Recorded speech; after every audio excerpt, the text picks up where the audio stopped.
Hello everyone, this is R.S. Miller at the endtimenews.org and today is June 21st, 2013. Pakistan may shoot down American drones. With Washington continuing to violate Pakistan's sovereignty with its assassination drones, a chorus is growing in the Asian country for military action against the unmanned aerial vehicles. Many in Pakistan are demanding that the high courts order the government to shoot down the U.S. assassination drones. The newly elected members of Pakistan's parliament have also shown resentment against the U.S. for the violations. The Obama administration has to back off because they should decide whether Pakistan is a friend or if Pakistan is a foe. If Pakistan is a friend of the United States of America, then the drone strikes must end. It is incumbent on the newly elected government of Pakistan to take a clear, principled, strong position on this issue, said Mushahid Hussain, a member of the Pakistani parliament. The statement came following a petition filed in the Supreme Court of Pakistan on Tuesday that requests the federal government stop U.S. drone attacks, which are a violation of Article 245 of the Constitution. The petition pointed to a declaration in the Constitution stating that armed forces can be called to defend Pakistan against external aggression or threat of war. Opposition groups, including the country's leading opposition party, Pakistan Tehreek-e-Insaf, PTI for short, recently blamed the Pakistani military for providing intelligence reports to the CIA, calling on the newly formed government to reform its domestic policies in order to find a diplomatic solution to rampant U.S. aggression. The entire nation, a national consensus has evolved around drone attacks, and people feel that they should be stopped forthwith. The PTI has very clearly said that if the government tasks a position on this, we will give them all the support that they require, said the vice chairman of the PTI. This is while Pakistan's Prime Minister Nawaz Sharif has criticized the assassination drone strikes, saying they violate the country's national sovereignty and its territorial integrity, and describing the CIA-operated strikes as a violation of international law and the UN Charter. Washington claims to target militants in the country, but reports indicate that many of the drone strike victims are civilians. Spreading Syrian conflict causes alarm in Iraq and Lebanon. Neighboring Iraq warned that Syria's civil war is tearing the Middle East apart, and Lebanon's president urged his country's Hezbollah movement on Thursday to pull its fighters out of the conflict. After 2 years of fighting that has killed more than 93,000 people, Syria's turmoil is dragging its neighbors into a deadly confrontation between Shiite Iran supporting President Bashar al-Assad and Sunni Arab Gulf nations backing the Syrian rebels. The insurgents have suffered a series of setbacks on the battlefield and are besieged in the outskirts of Damascus, facing a slow but steady advance by Assad's forces, which have begun to regain the upper hand. Both Iraq and Lebanon have suffered growing violence at home as the Syrian conflict turns increasingly into a proxy war. Iraq is in the most difficult position in this regional turmoil, and conflict in Syria has become a regional conflict by all standards, Foreign Minister Hashiyar Zabari told Reuters in an interview in Baghdad.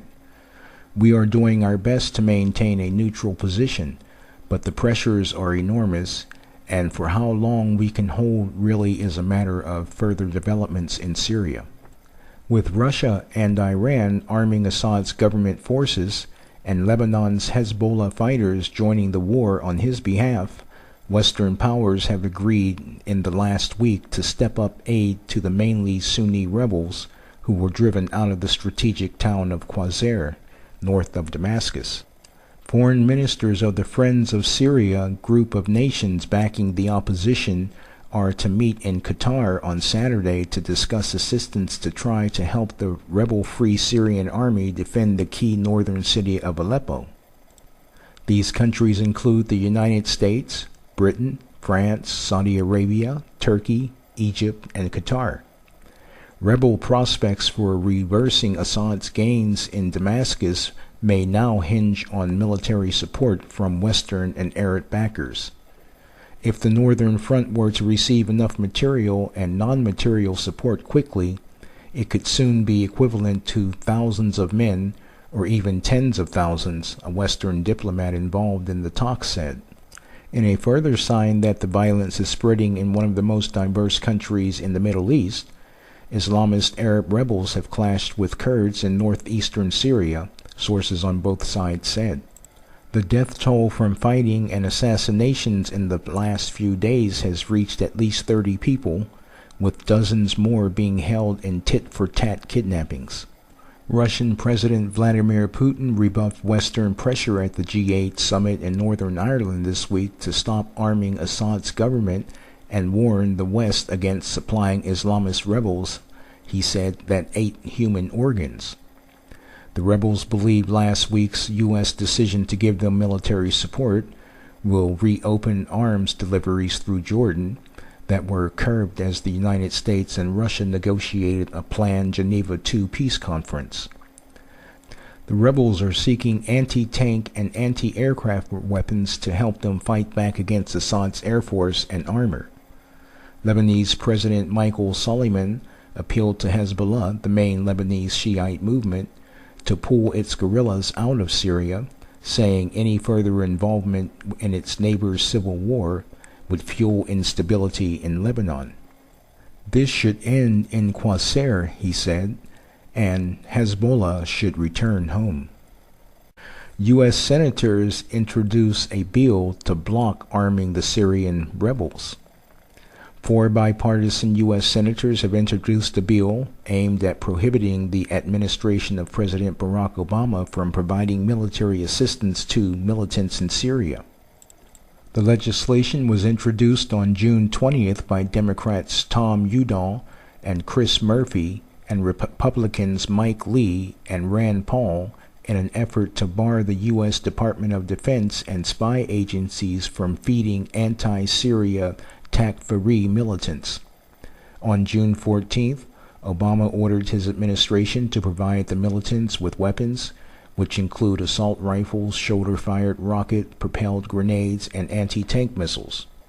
Rand Paul said in a statement that the president's unilateral decision to arm Syrian rebels is incredibly disturbing, considering what little we know about whom we are arming. Chris Murphy also argued we should be extremely wary of allowing the United States to be drawn into a complicated proxy war that could mire our country for years at a potentially incalculable cost to U.S. taxpayers and America's reputation at home and abroad. Meanwhile, the Syrian capital is currently under heavy fire as the fighting continues. Assad's forces bombed suburbs in the Syrian capital Damascus, where opposition groups are mainly based. The Syrian Local Coordination Committee, LCC, stated that Kaban, El-Tadaman, Kobar, Modamia, Burzi, and East Ghouta regions of Damascus were being hit by artillery shells since early Friday, and that there were a high number of dead and wounded. LCC said that the regime forces fired off missiles from the ground in Zemelka region of the city, which destroyed many houses.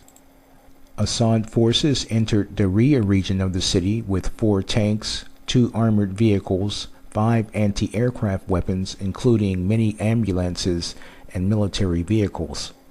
The committee said regime forces fired at residential areas randomly and smoke rose from the region. Friends, I'm not doing a commentary today except to say that these are indeed the last days, and as we get closer to the return of Jesus Christ, it's going to get a whole lot worse. When people know that a devastating storm, flood, or some other catastrophe is hitting their way, most will make preparations. Well, the same should be true in this case. The The great tribulation period is coming upon us fast. Are you prepared? Follow the link below and pray the prayer of salvation with a sincere heart, and you will be saved. May God bless you.